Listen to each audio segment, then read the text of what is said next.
Muy buenas tardes, es un gran gusto estar con ustedes, agradecerles esta invitación y la posibilidad de conversar sobre el fenómeno salvadoreño. A mí se me ha pedido conversar desde el punto de vista de la relación y la aplicación de la normativa constitucional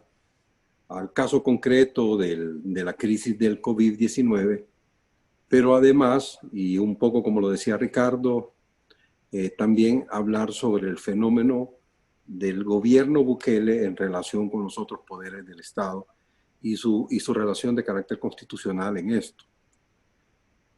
Primero que nada, yo creo que hay que hacer un recuento muy rapidito de cómo surge nuestra Constitución. Nosotros empezamos un conflicto interno social muy fuerte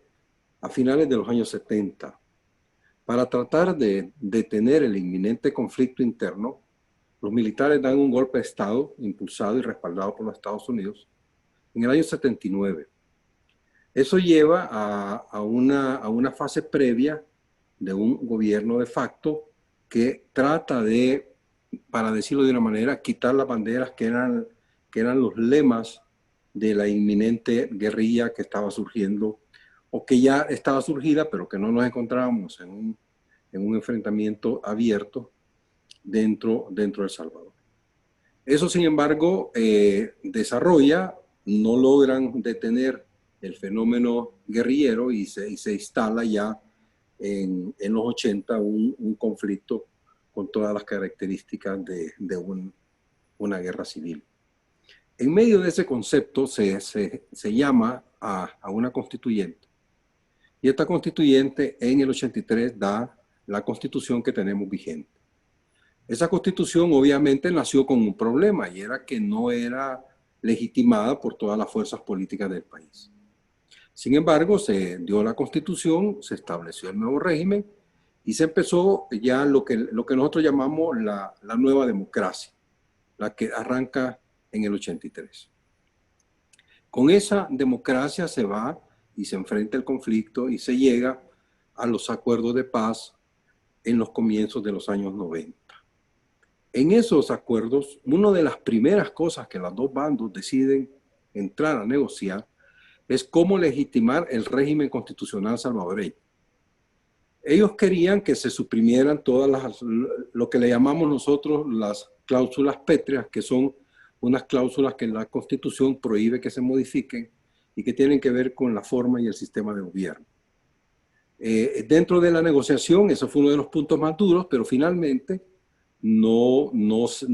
es aceptado por la parte de gobierno y se hace una transacción. Aceptan que no se modifiquen esas cláusulas, pero que sí se hagan reformas profundas y muy importantes en la Constitución, cosa que es aceptada por la contraparte.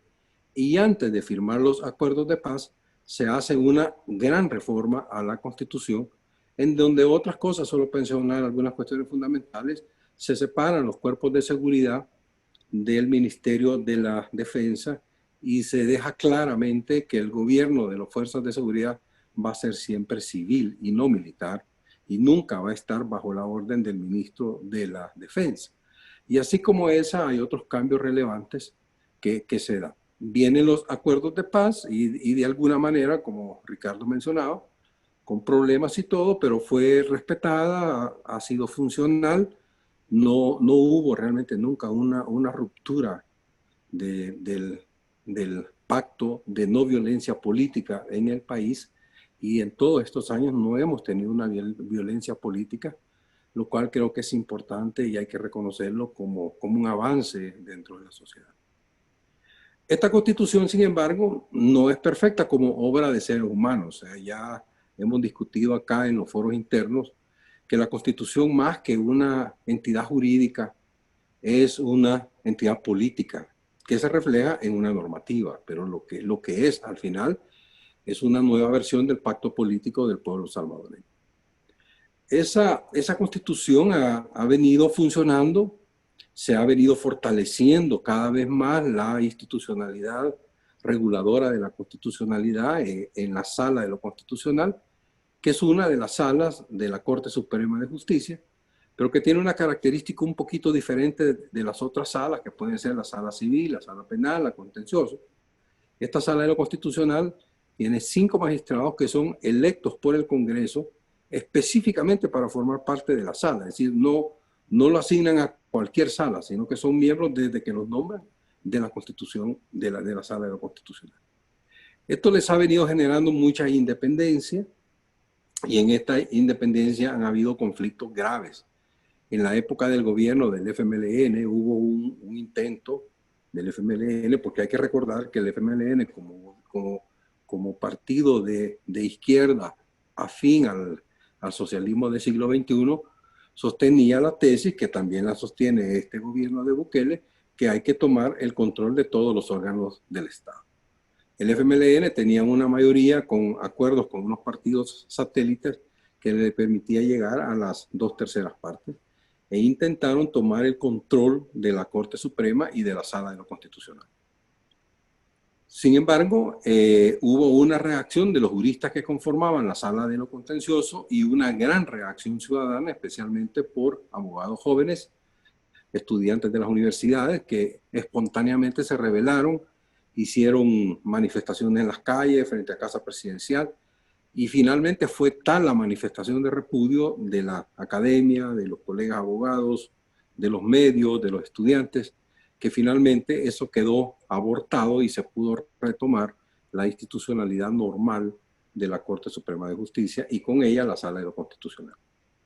Esta sala hizo aportes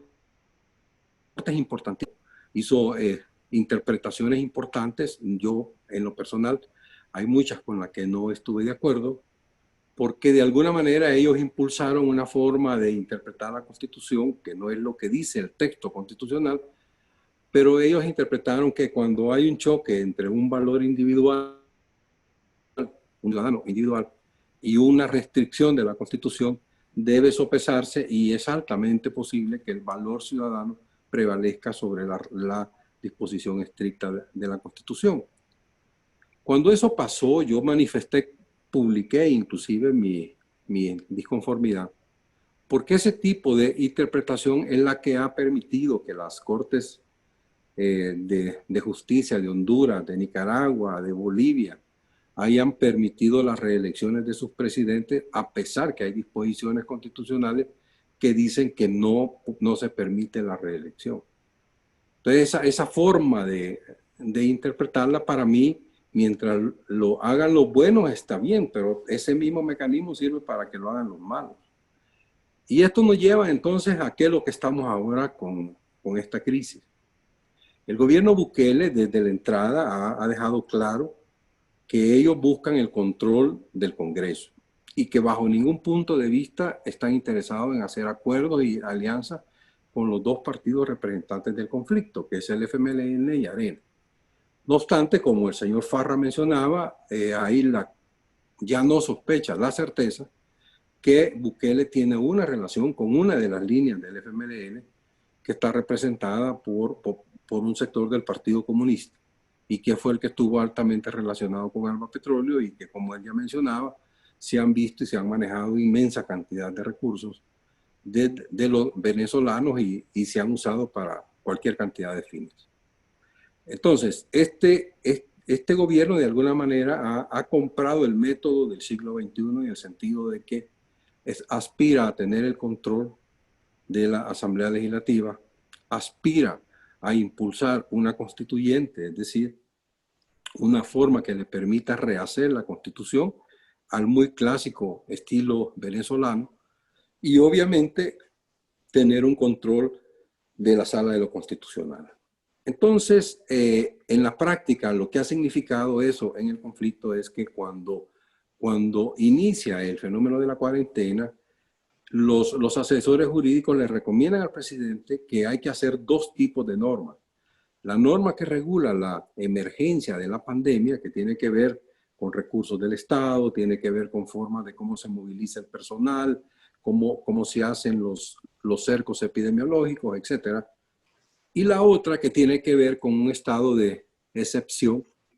que se suspenden algunas de las garantías constitucionales, fundamentalmente la que tenía que ver con la libertad de reunión y la que tenía que ver con la libertad de movimiento en el territorio y salir y regresar al país. Nuestra norma constitucional dice que ese tipo de excepciones solo duran 30 días y pueden renovarse, pero tiene que estarse viendo cada 30 días esa renovación. Cuando el gobierno lo plantea técnicamente bien planteado, pero el problema es que después del 9 de febrero, el Congreso había quedado con una sensación de que el presidente abusa del derecho. Entonces deciden darle un estado de excepción solo para 15 días, por el temor de que iba a abusar de eso, lo cual efectivamente pasó. Y como menciona Ricardo, empezaron a hacer capturas con la lógica que los mandaban a una cuarentena, pero realmente era una captura administrativa, no se reportaban a ningún juez, los tenían metidos en un centro de reclusión con alta posibilidad de contagio y no se conocía de ellos, ¿verdad? Así que eso fue lo que pasó, eso es lo que estamos viviendo y todo lo que ya le mencionó los colegas anteriores, pues creo que ahí estamos, ¿verdad? Muchas gracias.